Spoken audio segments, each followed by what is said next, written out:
कलवा के विधायक जितेंद्र आवाड़ थाने जीआरपी पर बरसे, किए कई सवाल, दर्ज कराया धाराएं बढ़ाने के लिए बुजुर्ग अशरफ मनियार का सप्लीमेंट्री स्टेटमेंट।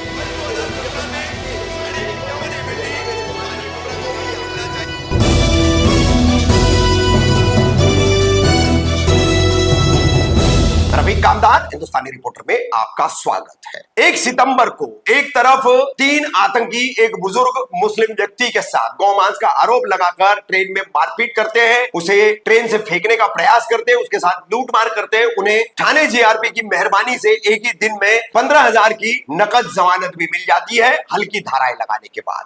अब यह मामला जब मुमरा कलवा के विधायक जितेंद्र आवाड़ को पता चलता है तो वो सीधा पहुंचते हैं थाने रेलवे स्टेशन पर, थाने जीआरपी के कार्यालय में। यहाँ पर जो वरिष्ठ पुलिस निरीक्षक दुसाने मैडम हैं, उनसे वो बात करते हैं, डीसीपी मनोज पाटिल से वो बात करते हैं और बात के दौरान उनके कई सवाल होते हैं। पहला सवाल, हेट क्राइम था तो उसे दर्ज क्यों नहीं किया गया? लूटमार की गई है तो रॉबरी का सेक्शन क्यों नहीं लगाया गया? बुजुर्ग को ट्रेन से फेंकने की कोशिश की गई है तो हत्या के प्रयास का मामला और धारा क्यों नहीं लगाई गई? इन सवालों के साथ यहां पहुंच करके विधायक जितेंद्र आवाड़ ने इन पुलिस अधिकारियों से क्या बातचीत की वो हम आपको दिखा रहे हैं। पूरी बातचीत देखिए। पूरी बातचीत देखने के बाद हिंदुस्तानी रिपोर्टर से विधायक जितेंद्र आवाड़ की थाने जीआरपी पुलिस स्टेशन के बाहर क्या बातचीत हुई वो हम आपको बताएंगे। और फिर उनके प्रयासों से थाने जीआरपी ने 1 सितंबर रविवार को रात में कल्याण कोनगांव जाकर अपनी बेटी के घर पर रुके हुए बुजुर्ग अशरफ मनियार का सप्लीमेंट्री स्टेटमेंट दर्ज किया और धाराएं बढ़ाने के लिए अब इस सप्लीमेंट्री स्टेटमेंट का इस्तेमाल किया जाएगा। और अब जीआरपी की इस सप्लीमेंट्री स्टेटमेंट की प्रक्रिया कैसे हुई रविवार को वो हम आपको बताएंगे। वहीं थाने जीआरपी की अब जिम्मेदारी बनती है कि सप्लीमेंट्री स्टेटमेंट के आधार पर धाराएं बढ़ा करके ये तीनों आतंकी आकाश अवाड़, जयेश मोहिते, नितेश आहिरे, इन तीनों को जो जमानत मिली है उसको रद्द करने की प्रक्रिया ऊपर की अदालत में कर फिर उन्हें दोबारा पुलिस कस्टडी में लेने का काम करना चाहिए। 40 गांव से कल्याण आते अशरफ अली मनियार नाम के बुजुर्ग के साथ 28 तारीख को ट्रेन में जो वहशियाना मारपीट की गई, हेट क्राइम किया गया, इस मामले में थाने जीआरपी पुलिस ने बेहद हल्की धाराओं के तहत मामला दर्ज करके 3 आरोपियों को धुलिया रेलवे जीआरपी की लोकल एलसीबी की टीम की सहयोग से 3 आरोपियों को गिरफ्तार किया। दूसरे दिन यानी रविवार को कोर्ट में कल्याण में उन्हें खड़ा किया गया, छुट्टी के कोर्ट में खड़ा किया गया और तीनों आरोपी 15-15 हज़ार की जमानत पर छूट भी गए। ये पूरी जानकारी मिलने के बाद मुमरा कलवा के विधायक जितेंद्र आवाड़ खुद पहुंचे थाने जीआरपी पुलिस स्टेशन और यहां आने के बाद उन्होंने पुलिस से पहला सवाल किया है कि ये हेट क्राइम था, आपने हेट क्राइम क्यों नहीं दर्ज किया? बुजुर्ग के साथ हेट क्राइम के साथ साथ लूट की भी वारदात की गई है तो वो क्यों नहीं दर्ज की गई है? उस तरह के बीएनएस के सेक्शंस क्यों नहीं लगाए गए हैं? किस तरह से यहाँ पर वरिष्ठ पुलिस निरीक्षक है थाने जीआरपी की अर्चना दुसाने, उनके साथ क्या विधायक जितेंद्र आवाड़ ने पूरी बातचीत की है?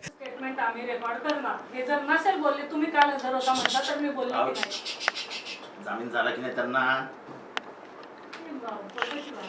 झाला ना एक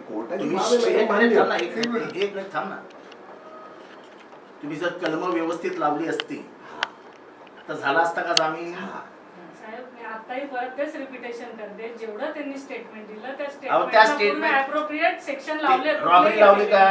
ते स्वतः म्हणतात बोललेच नव्हते, त्यांचा मुलगा बोलला नंतर काल इथं जेव्हा आले आमच्या डीसीपी साहेबांच्या समोर व्हिडिओ मध्ये हे बघा साहेब तुम्ही ना व्यवस्थित भाषेत हे करा, पाया पडण्याचा काय संबंध आहे इथं? तुम्ही केव्हाचे फोटो दाखवून मोठ्या मोठ्याने बोलताय, शांततेत बोला. माझा थोडासा उच्चार असतो मॅडम, नैसर्गिक आहे माझा, त्याच्याबद्दल जर तुम्हाला वाईट असेल तर मी हात जोडून माफी मागतो तुमच्याशी. माफी मागायची गरज नाही.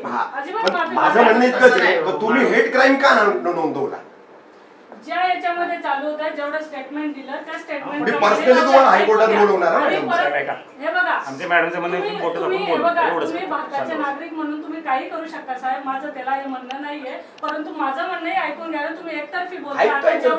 जेवढं त्यांना म्हटलं तुमचं मेडिकल करा, नंतर तुमचं मेडिकल झाल्यानंतर तुमचं आम्ही स्टेटमेंट नोंदवणार. याच्यामध्ये जर समजा आता ते काकांचा मी तो व्हिडिओ ऐकला की त्याच्यामध्ये ते म्हणतात की मला दिसत नाहीये, किंवा आता त्यांचा मुलगा बोलला की त्यांना त्रास होतोय, उद्या ऑप्थॅल्मिकचा रिपोर्ट आला, काय आला, त्यानुसार गुन्ह्याची व्याप्ती वाढते, आपली गुन्ह्याची व्याप्ती वाढते ना. बरं सेक्शन वाढवायला मी आता पण नाही म्हणत नाहीये, तपासात जे निष्पन्न झालं. बरं काका काय माझे दुश्मन ते काय नातेवाईक अशातलाही भाग नाही त्या गोष्टीचा. मध्य मार्ग काय? तुम्ही आता कोणीतरी चांगला तुमचा माणूस काकांकडे पाठवा. येतोय अशफाक, तू का पे नाही नाही, फोन कावलंच येतो.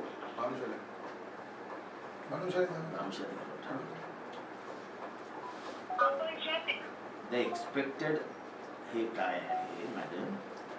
मी त्यांचं पुरवणी स्टेटमेंट घेते आणि जे काय अप्रोप्रिएट सेक्शन, आता काल त्यांनी रात्री हे दिलं आणि तुम्ही म्हणताय ते म्हणताय रात्री 10 पर्यंत त्यांना जायला सांगितलं होतं, परंतु ते म्हणे आम्ही हे आणून देतो. अशफाक, यहाँ से अभी पुलिस निकलेंगे तुम्हारा जवाब लेने के लिए अब्बा का. तो अब्बा को बोलना जो बोलना है वो आज एक ही बार जितना हुआ है उतना Proper way witness में के बोलो. सामने और वीडियो निकाल के बनाना, आगे पीछे मत करना. चलो छोड़ो, अभी कल जो हुआ हुआ. अगर पैसे निकाले गए हैं तो पैसे निकाले गए, ऐसा लिख के लेना. उन्होंने क्या लिखा, हमने क्या बोला, उस पर कुछ बहस नहीं होगी.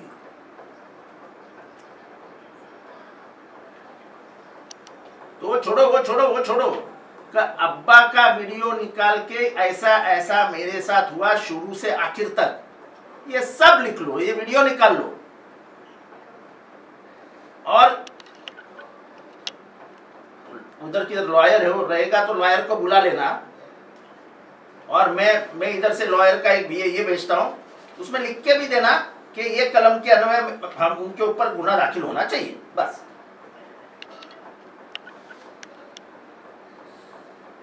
तुम्ही हेट क्राईम टाकला नाही, एक चुकी आहे. आपल्याला वाटतंय साहेब तसं, पण ऍक्च्युली काही नाही साहेब. हेट क्राईम नाही आहे. हे बघा, जे मी तुम्हाला मला आता मी फक्त परत साहेब, मी माझं जे तपासात निष्पन्न होणार, मी ते सेक्शन 100% वाढवणार. अहो मी अजून निष्पक्ष प्रत आलेली नाही साहेब. पण मला एक गोष्ट सांगा, त्यांना का मारलं? ते जे झालं आता याच्यामध्ये बोलायचं अहो, झालं. तुम्ही विषय कुठेच नेऊ नका. मी पण सरळ विषयाला धरूनच बोलते साहेब. ऐका, हा बोला. हे शब्द आले की नाही, आमचा श्रावण आहे, आलं. कशासाठी ते कशासाठी व्हिडिओ मध्ये ऐकलं ना. कशासाठी आलं? ते एक मिनिट. तर कशासाठी शब्द आला? करतो तपास आणि सेक्शन वाढवतो. किती हलक्यात घेताय सेक्शन तुम्ही? वाढवतो. हलक्यात घेतच नाही साहेब, कुठलीही तक्रार घेत नाही. अहो. जर हलक्यात घ्यायचं असतं तर आम्ही काकाला तेवढं जीवाचं दान करून शोधलंच नसतं. अहो, कारण का ते अंगाशी आलं होतं व्हिडिओ, तो अख्ख्या भारतात गेलाय. जेव्हा ते समजलं अख्ख्या तेव्हा भारतात महाराष्ट्राची लाच समजलं. गेली आहे. तो तुमच्या इथपर्यंत राहत नाही, तो अख्ख्या महाराष्ट्र देशभरात गेला व्हिडिओ. आव्हाड साहेब, रात्री ती मुलाखत मी टाकली इथून जाऊन, आतापर्यंत 4 लाख लोकांनी बघितली. 24 तास पूर्ण झालेले नाहीत. असं नाही होत. सुहासभाई, 4 लाख हेट लोकांनी क्राईम आहे ना, हेट क्राईम हा भारतातला सर्वात डेंजरस इश्यू आहे. हा मॉब लिंचिंग मध्ये येतो. मॉब लिंचिंग म्हणजे डेथ नाही, एखाद्या समूहाने एखाद्या जातीच्या धर्माच्या माणसाच्या मागे लागणं आणि त्याला त्रास देणं इज व्हॉट हेट क्राईम. आणि ठाणा पोलिसांना हेट क्राईम नावाची काही गोष्टच माहित नाही. कुणी आमचं म्हणणं काय आहे जात मॅडम? कुणी जात व्हिडिओ आपण बघितलाय. कुणी जातो हाजी मलंगवर, या कटव्यांना हाकलून दिले पाहिजेत, यांचे गळे कापले पाहिजेत, क्राईमच रजिस्टर होत नाही.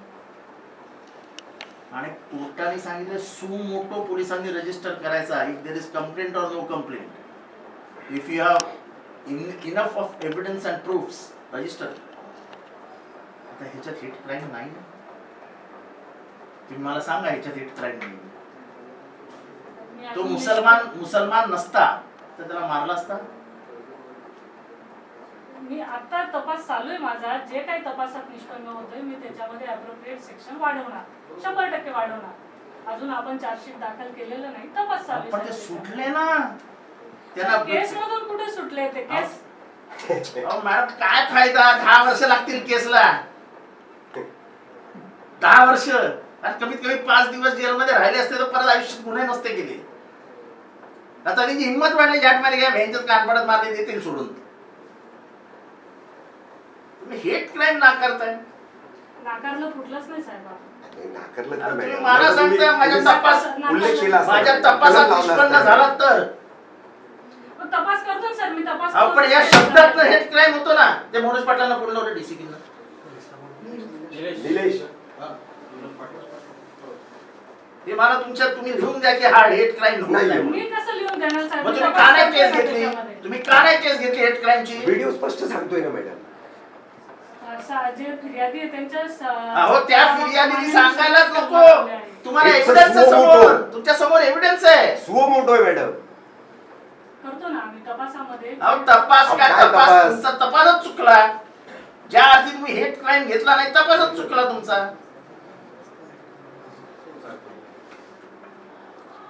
हॅलो साहेब ह्याच्यामध्ये प्रामुख्याने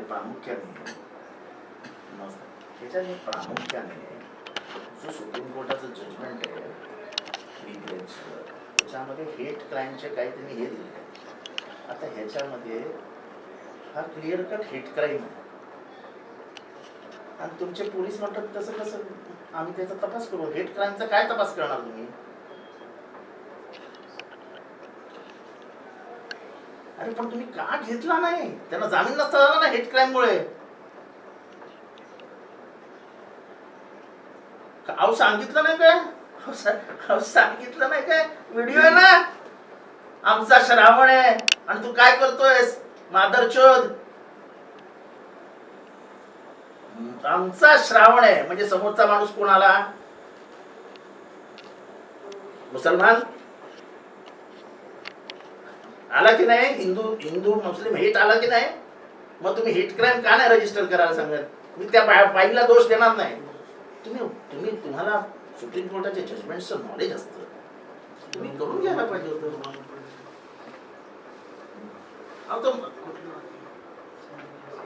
आणि ह्याच्यामध्ये काय तुम्हाला पुरावे लागत नाही.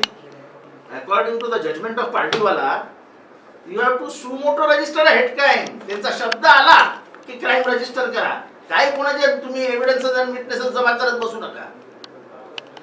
सुप्रीम कोर्टाचा जजमेंट आहे मग का नाही घेतला तुम्ही हेट क्राईम?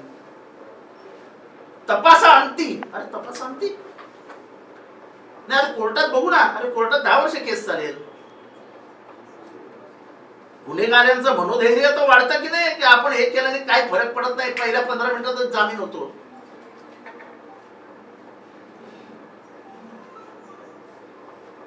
अहो पण त्याच्यानी गांभीर्य येतं ना गुन्ह्याला. अहो पण त्याच्याने गांभीर्य येतं ना. त्याला चाकू दाखवला त्याला ट्रेन मधनं आता तुम्ही म्हणता ट्रेन मधनं फेकला नाही ना. अहो तर तुम्ही त्या शब्दाचा अर्थ तसा लावा. शब्दाचा पोलिसांना अर्थ लावायचा तसा लावता येतो. जसा तुम्ही गहाळ झाला हा त्यांच्या बाजूने निर्णय घेताय तसं आमच्या बाजूने घ्या ना की गहाळ होणं म्हणजे यांनी काढून घेतलेत.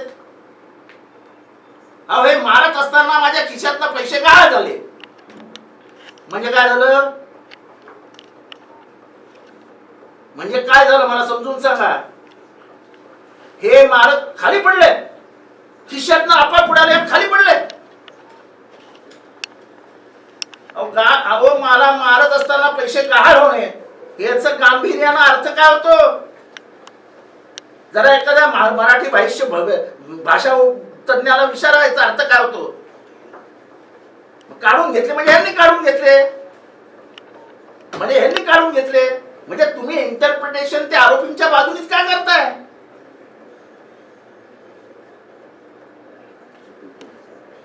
अहो कायद्याने मला सांगा की खिशातले पैसे मारत असताना गहाळ होणे हे कुठल्या कायद्याने सांगतं की पैसे पडले पैसे गेले? कुठल्या कायद्यात ते मला दाखवा.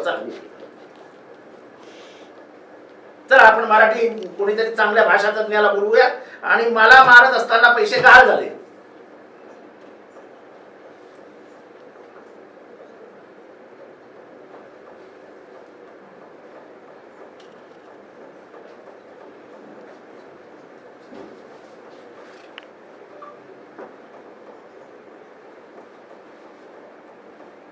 ठीक आहे त्याप्रमाणे सेक्शन्स लावून घ्या. आता हे गेले हे जाऊ दे. आता हे काय परत येणार नाही.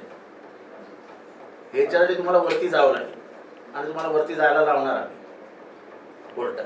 तुम्हाला मी काही इथे शांत बसू देणार नाही. कारण का हा इश्यू आहे ना हा तुम्हाला वाटतो आज थांबेल. आज इथे नाही थांबणार. हा भारतभर जाणार इश्यू. तुम्हाला एक फार सोपं वाटायला लागलं पोलिसांना. हे काय होत नाही. ये बंद करा।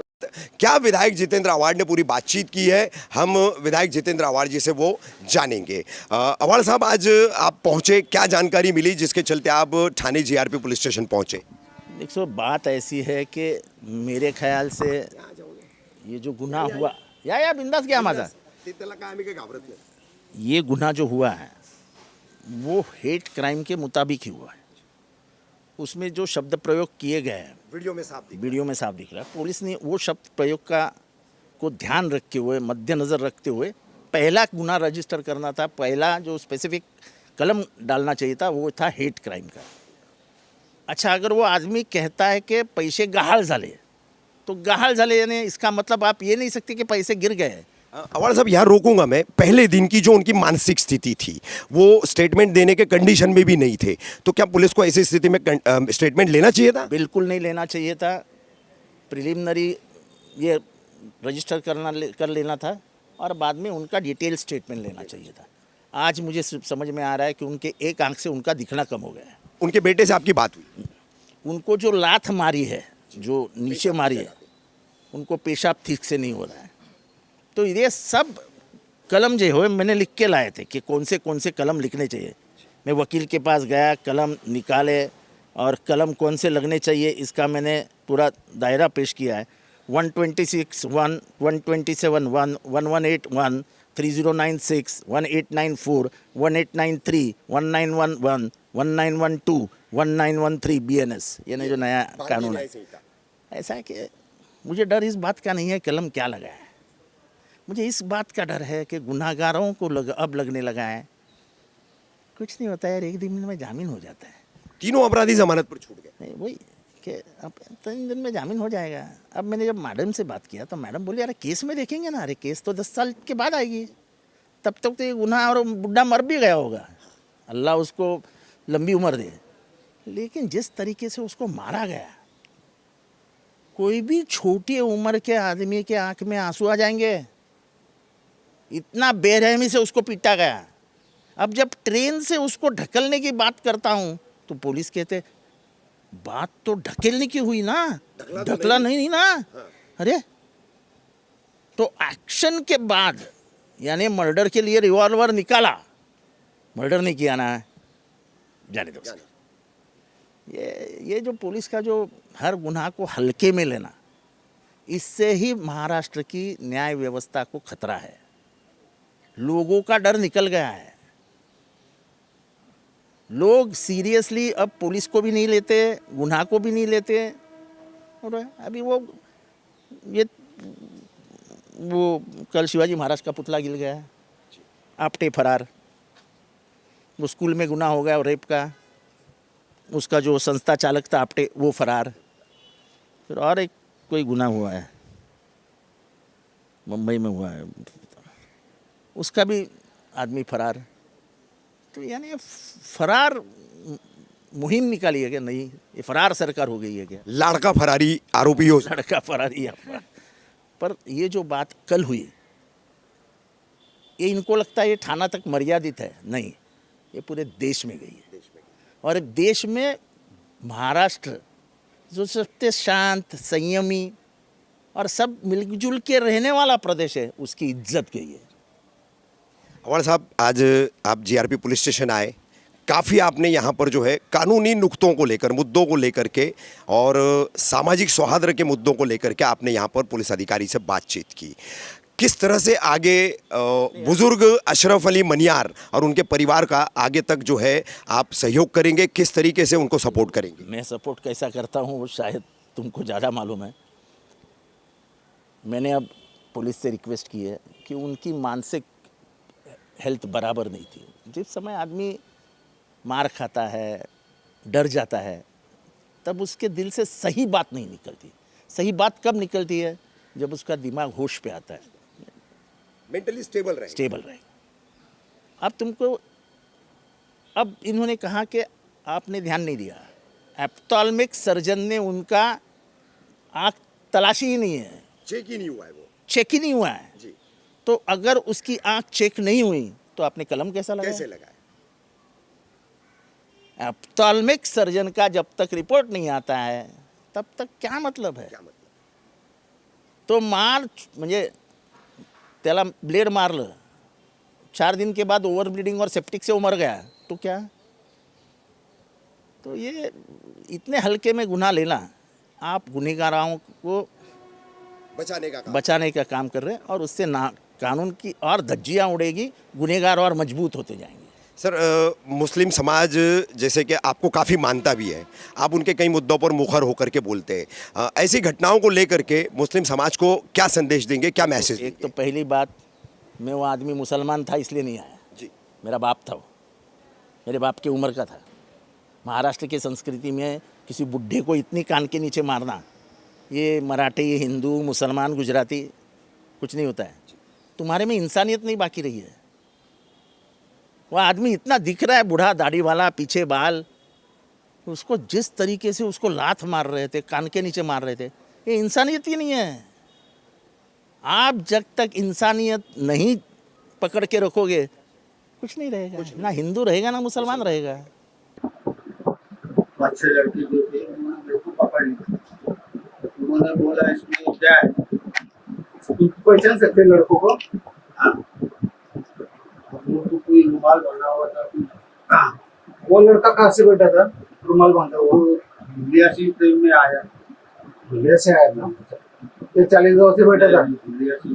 तो वो लड़के जो है तुम्हारे बैठने से पहले गाड़ी में बैठा था, फिर तो आने के बाद भी जब मैं स्टेशन से उतरने लगा तब मेरे साथ में मैं थैली निकालने लगा, मेरा पिशवी निकालने के बाद भी जैसा मैंने पिशवी लाया निकाला, वो लड़कों ने मेरे को सब ने पकड़ लिया। पकड़ने के बाद में मेरा मुंह वगैरह में दाब दिया। उसके बाद में मेरे को गाड़ी शुरू होने लगी, तब मेरे को पूछा उन्होंने कि पिशवी में क्या है? मैं बोला उसमें गोश्त और ये भैंस का गोश्त। तो लोगों ने मेरे को जैसा गोश्त का बोला मारना सब शुरू कर दिया, इधर से मार रहा है उधर से मार रहा है। मारने के बाद में सबने मेरे को पकड़ के जकड़ लिया, मेरे को सीट पे बैठा लिया और बाद में मेरे को इतना मारा कि मेरे को बोलना भी मुश्किल हो रहा है। किसी ने क्या मेरे को पता, उन्होंने उनके पास चाकू था, चाकू से उन्होंने किसी को फाड़ा, किसी के अंदर दो छोटी बर्नी थी, बर्नी के अंदर गोश्त था। वो देखने के बाद में उन्होंने वो मेरे माटी पे रखा और मेरी शूटिंग करने लगे और मारना भी शुरू, मेरे कपड़े भी फाड़। उस पीरियड में सबने ऐसा मेरे को चारों तरफ से पकड़ के रखा और पकड़ के रखने के बाद में मेरे को हलचल का बोलने का भी बचता नहीं। वो टाइम में